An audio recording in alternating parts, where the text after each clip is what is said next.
ndacyabandanya n'intahe ngeze kuri video ya 28 canke se audio ya 28 basi ubwo rero nariko ndababwira uko Yezu yambwiye kumukorera.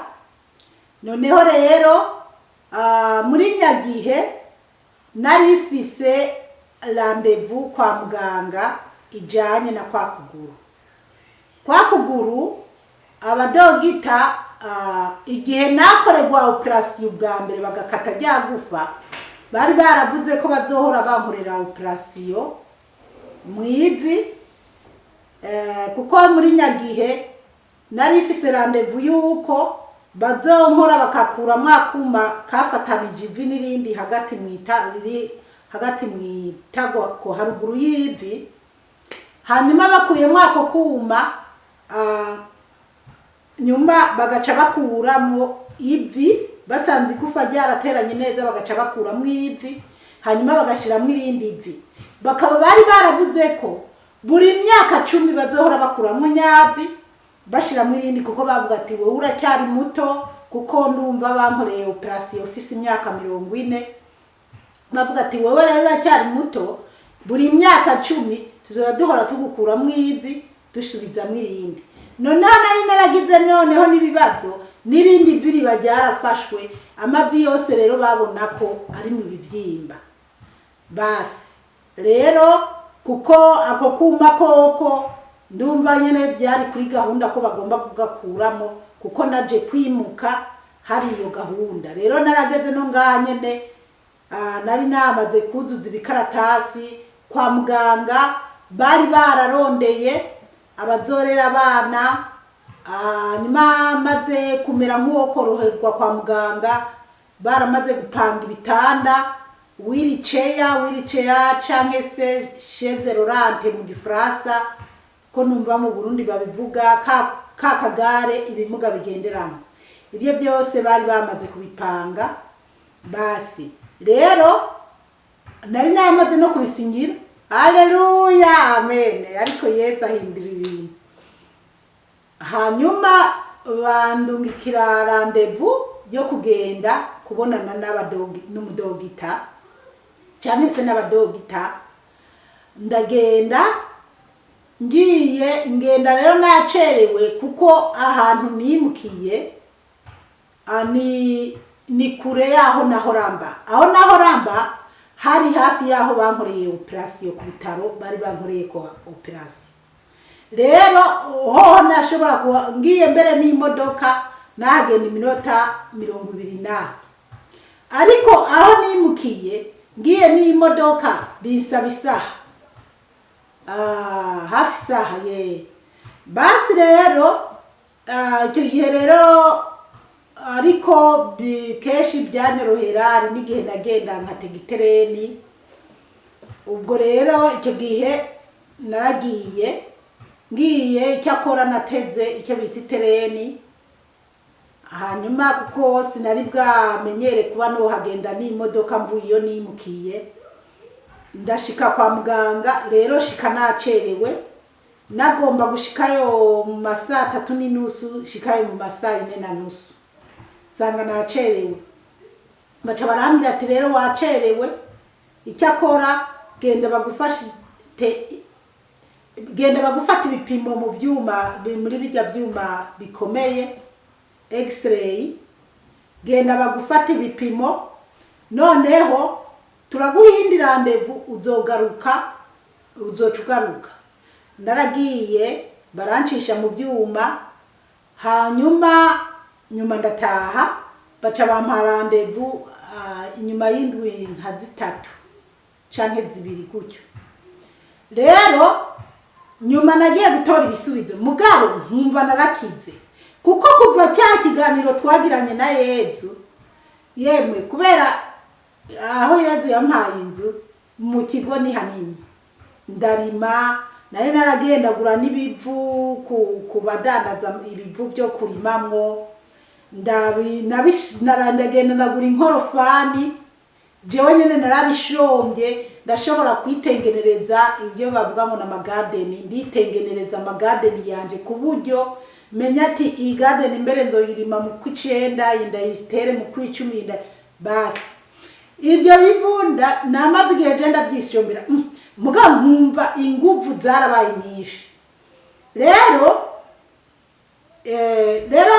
nabwo kandi hariho umumama uwo mumama aba mu ntara y'ahantu hitwa Brisbane muri Australia sindamubona mugabo tuzinanye kuri telefone rero niwe rero Yezu yaje gukoresha nyamumama ntabwo ari n'umugatolika ni umumama asengera mu yindi dini uwo mumama rero yarambwiye ati wewe uhagaritse umutima yuko Yezu yakubwiye ko bazogucukugura ati humura ntabwo bazogucukugura birenze uko bimeze ati buriya uko nyene ubona amaguru yawe atakireha nuko nyene byamaze kugenda baramaze kuguca ati none ntubona ko amaguru yawe atareha ati ntubona ko bahariyo igufa bakase ati rero Yezu ashaka kumukorera umeze gutyo nyene ati burya nuko bimeze ndavuga nyamara birashoboka ariko nyene mbifata uko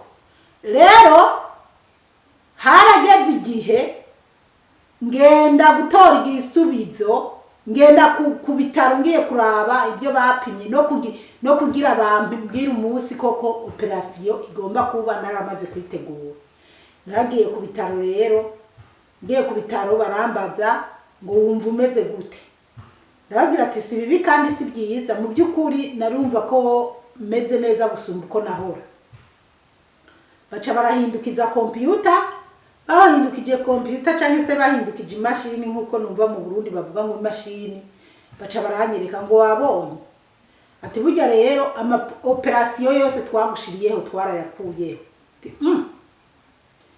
ati twarayakuyeho kuko turabona ko atakintu na kimwe twogukorera ati amavi yawe abonekana ko yakize ameze neza cankora ku rumenyetso rw'umusaraba umudogita nawe arumigo kandi aho nyene jewe hariho ahantu biba mba mbona ko ntakwiye kugenda kuvuga icyongereza jewe nzi ngo ndakivuge oya biba bikenewe ko aba abantu bazi icyongereza neza kugira simpave nisanga nasinye ibitari byo canke nemeye ibitari byo basi barambwira ati rero amavi yawe yarakize tiraba amavi yawe ameze neza ati rero nta kintu na kimwe twogukora rumva rero nakoze ku rumenyetso rw'umusaraba ndashimira niyo nurakoze Yezu ndazi neza mana ni wowe wankijije hanyuma nca ndababaza nti none akakuma nako kandimo baca barambwira ati ako nikagumeyo nta ngorane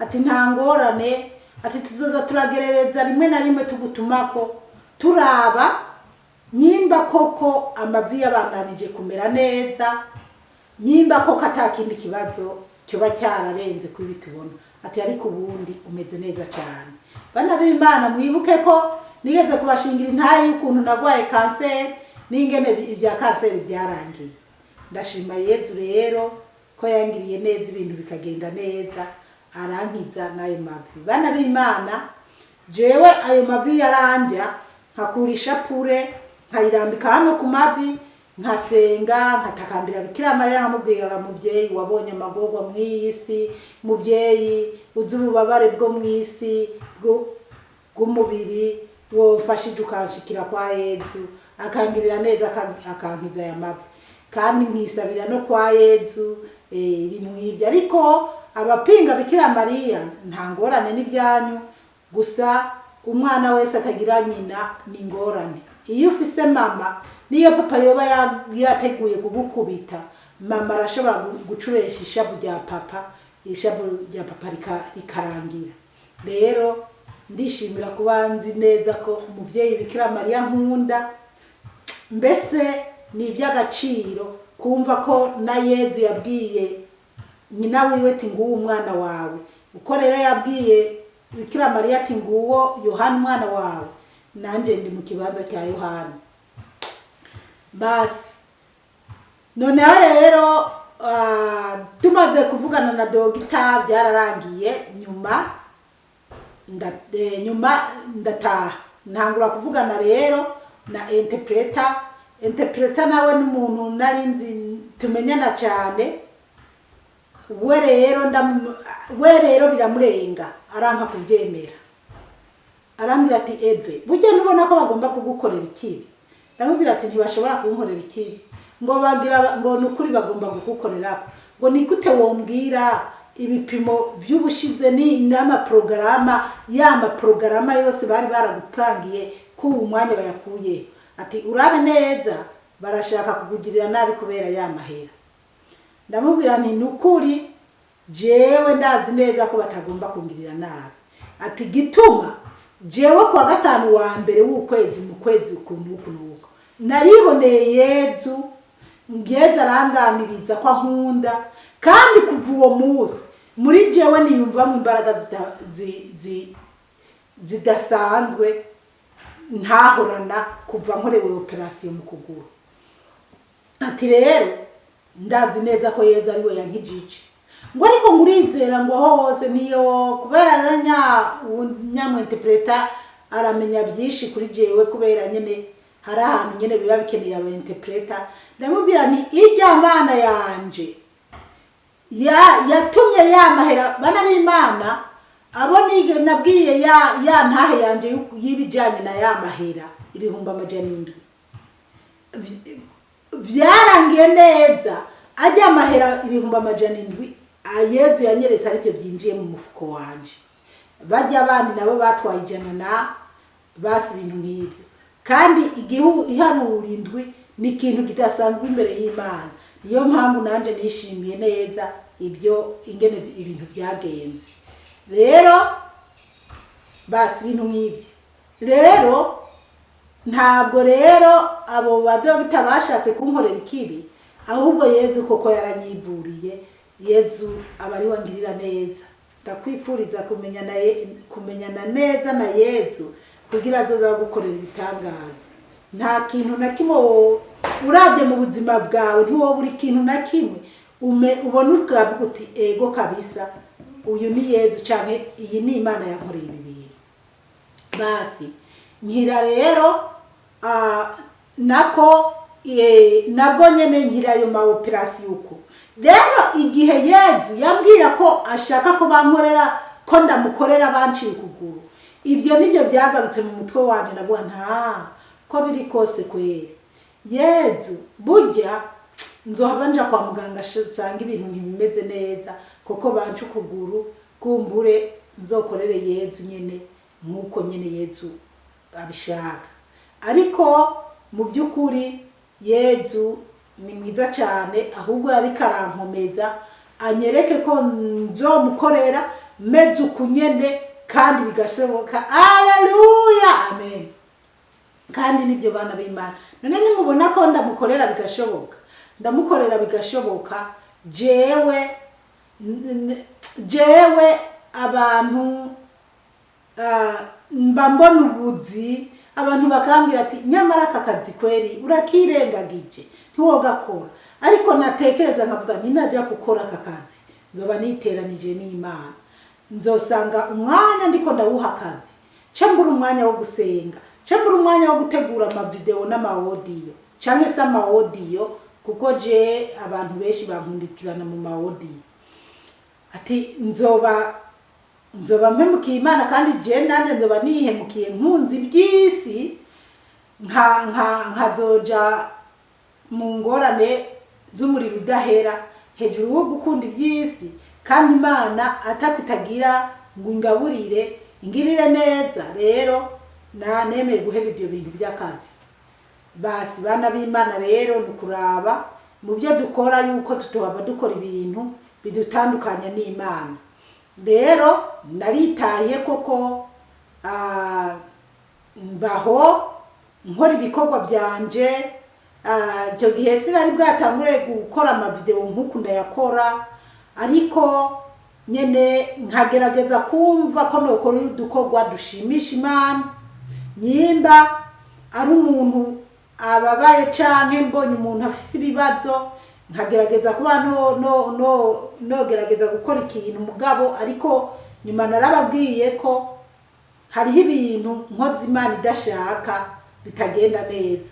ariko hariho ibintu nkora Imana ikabinezerererwa. Basi rero bana b'Imana, muri nyagihe haraheze iminsi ngenda mu Burundi, nza gupanga kuja i Burundi. Ngiye mu Burundi ariko nabwo ni nk'Imana yari yapanze misiyo kugira ngende i Burundi fise ibintu Imana yari ikeneye ko ngenda gukorayo. Kandi nabwo nagiye ngiramwa amayerekwa sinobidondagura byose, ariko hari yerekwa nagize ndi mu Burundi, mbona ngo ndi mu Burundi, hanyuma ngo mbona umuntu ashaka kuntera icumu, ngo ashaka kuntera icumu, ngo arafora ngo arantera nyacumu, mugabo ntiryamfata ngo ashaka gutobekeranya umutima wanje, candari cakira nyacumu. Ndaricakiye ngo nditazira nane nari mucumite, mugabo ngo uwundi mutima ucurambwira, ca ndamubwira tisha ati jewe sinokwica, tije sinokwica, atariko urabonye ko jewe fise Imana ikomeye, ati rero ndakwipfuriza kuzoba umwana w'Imana, uzugende wigaye, ati kubera ko upfuye utarihana ngo wigaye ibi bintu ukora canke wagira unkorere, ati wozoja mu muriro, kandi mu muriro ni habi, wobabara cane.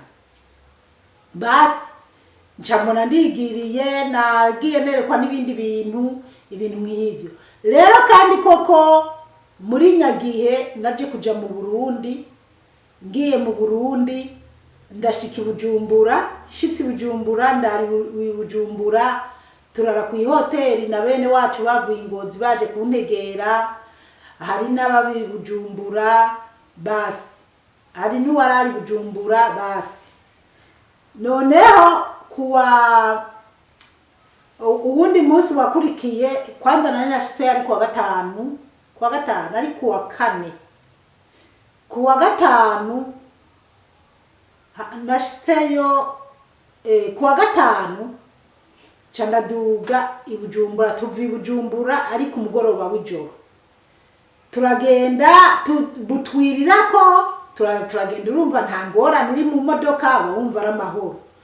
Twaragiye bana b'Imana, kumbe simenye ko ari abantu baturegeye kuza kutukorera ikibi mu nzira. Twaraduze tuvi Bujumbura turagenda, hariho ahantu ugira winjire urimo gushika mu Kayanza, ahantu nyene hari ikibira kabisa mw'ipori kuntu, tubona ipikipiki imoto ihetse umuntu w'umumama kw'ipikipiki, ariko ntabwo ngo yari umumama, burya ngo yari umugabo imuhetse. Ndavuga ni Mana we, nehe Mukama, ni mbega nk'aba bantu kweri ku moto muri iri shamba. Hanyuma basi duca turabacako tumera nk'abagiye, tubarenganye gato duca dukutana n'iyindi modoka. Nyamodoka iza kudusatira ngo itugonge, mugabo ukuntu icifata ikintu ikubita, kandi urumva ku kiyo nari nicayeko, irakubita ikiyo ngo pwa, kirasanzara, twese tugwa mu gahundwe. Tuguye mu gahundwe, umushoferi acamera nk'uhagaze ati ibi bintu bitubaye ko nibiki, ati tubakurikirane. Ya moto yari ihetse wa mama, tubona baca badushikiriye nyamoto iciraparika, ngo kandi ngo jembo nababonye, waratwaye nyamoto, ngo jembo nababonye, ngo urazi, ngo kata imodoka ngo tubakurikirane, ngo twobafata. Wa muntu yari kuri nyamoto acapfa kuri nyamoto arahagarara, nkabona yitwikiriye ukuntu nyene haboneka mu maso nk'ufise imbeho, kandi koko hari n'imbeho kuko hari mwijoro, nk'ufise imbeho. Nawe nyamuntu ntiyakakaza, yaguma ahagaze. Hanyuma ngo kata tubakurikire, njewe rero ndabwira bene wacu n'uwo mushoferi ati none nitwakata tukabakurikira, ujya mu mama ahagaze hajya wewe wacasigara aca bigenza gute? Hanyuma umushoferi koko aza kugerubuza imodoka ngo amere nk'uwo kata ngo dukurikira abo bantu, kuko menga hariho n'iyindi modoka yaciye ducako imera nk'iyo hagarara, mugabo ikirayi n'uri kirigira. Hanyuma umwe muri bene wacu acaravuga ngo hehe ngo shofe ngo yihumurire twiruke. Ati twiruke, ndababwira to yabasha twiruke kwe nujya mu mama tubonya tireka gufina bujya hatwate ti mama foro tiwani wibuka indoto waturotoreye kubera jewe aho twari turi Bujumbura bwarakeye mu gitondo ndasenga, ndiko ndasenga turi bene wacu beshi, hakaba hariye kwa nari naragize nkiri nganye muri Australia byumwe muri bene wacu twaba twari dufitaniye utuntu twudukosa, ariko nyuma uwo mwene wacu aza nyene kwitahura ararira, araza nyene impande yanje arapfukama saba imbabazi aragira iki, hanyuma twari bwari bwije turiko turasenga imenya yo kuryama. Hanyuma rero mwene wacu ndamuhagurutsa ndamubwira ati humura ni iby'umuvukano bijya byaraheze. Rero ndiko ndasenga rero ndabwira Imana niyo Imana ko bya bindi wanyeretse birangukiye aha hantu nkuko wari warabinyeretse. Ati najyayerekwa nagira jya wa muntu azongirira ikibi ngaha mu Burundi, uzu ndindi uwo mudayimoni azokoresha ujya muntu nujya muntu z'umundi nduzumwereke ko ndinzwe n'abamarayika bawe. Basi rero icyo gihe ndabivuga mu isengesho, bene wacu bariko barumva nyene ndiko ndasenga kubera bene wacu kabisa ndazi nyene abatari bake nabo babampinga barazi neza ko Imana inkoresha canke ndinze ndota ibintu nkavuga ati ibi bintu ni ibi ari uko bitegerezwa kugenda. Nibwo rero mwene wacu umwe yacavuga ngo mama foro ngo wibagiye bya bindi watubwira bimwe werekwa, ati ngaha turi mu mutego ntituhikura, ati imodoka bumbura twiruke. Hanyuma shoferi ngo yango burya ngo nanje singaragara ngo reka ngo tubakurikire. Numva ijwi ry'Imana rirambwiye ati anka mugende. Ndabwira shoferi ati shofe nimba ari ikibazo cy'imodoka cyaba cyanabaye je nzokiriha, ati vumbura twiruke tubandanye tugende Ngozi. Nabonye ati ibi inyi wa mugani umukama yarabinyeretse ati vumbura twiruke. Nawe ngo ashobora kuba yoba yari musirikare, hanyuma arambwira ngo ariko ngo burya ngo naho noya jewe sishaka ingorane ni muvumbure tugenda. Cara vumbura imodoka, wa muntu w'ipikipiki mwumve ko yari yamaze gukata ayari umuriro ngo tumukurikire. Wa mama nawe yitwa ngo mama ahagaze ngaho nk'igiti. Basi duca turavumbura turagenda, duca rero dutangura kuvuga najyayerekwa nari nababwiye. Mwene wacu aravuga ati hajya turi mu mutego, hajya twari mu mutego, ati byari kuba bibi ahubwo tubandanye. Sinzi Imana imbabarire nyimba kumbure uwo mushoferi atabuhara yarabifisemo, ariko ntavyo nzi, ibyo nibyo niyumviriye canke no twoba twiyumviriye nyuma. Ariko gusa ndashimira Yezu kuko ibyo byari ko biraba, umukama yari yabinyeretse tuca turavumbura. Rero nyuma nyene niho bamwe bavuze ati buriya dufise Imana, kandi atani imisi haciye nk'imisi 2 twaciye twumva no ku radio mu Burundi bariko baratangaza abantu bagiguye mu ngorane nkuko natwe twagira tuzigwemo. Rero wacu rero nibo bavuga ati ngaha mu Burundi kirazira no kunguruza umuntu mubonye naho yo barambaraye mu ibarabara, ati barashobora kugira ibintu umuntu ngo yaguye ku ibarabara, kumbe nukugira abatatsi bagutege bakugirire nabi. Nca ndumigwa rero hari n'ibindi byinshi, kandi icyo gihe nyene ndashima Imana hariho ibindi bintu Imana yari yanjanye kurangura kuraba nk'abana bamwe b'imfubyi n'ibindi. Ndashimira Yezu rero uko Yezu yabishaka byararambutse. Rero bana b'Imana hari ibintu mu buzima canke hari ibintu nyene usanga abantu bakorera abantu, ibaze nko kuba umuntu ahagaze ngo agira yunguruze umuntu ahangayitse canke yaguye ku nzira, kumbe n'umusuma agaca muhohotera akamwaka ubuzima. Rero Imana yo mwijuru dutabare cyane, kuko ndumva neza abo bantu nyene bari bamenye ko no bandi umukamufromu nyimba ari umukamufromu biba bazi, kandi koko twagiye no kuri benki turarutira amahera, kandi hariho n'irindi shirahamwe nari naciye ko, hanyuma barampa amahera nari navuze ati ayo mahera ni muyangumirize nzoyatora narageze mu Burundi niyo nzokoresha.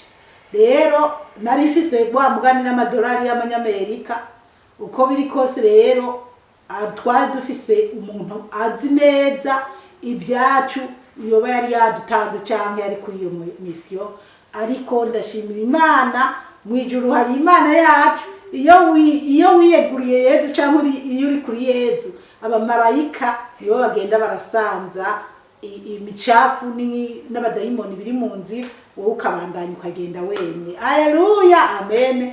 Umukama Imana bahezagire cyane, intaha ariko iracyabandanya. Mwarahezagiwe n'Imana, murakoze. Elieza, come.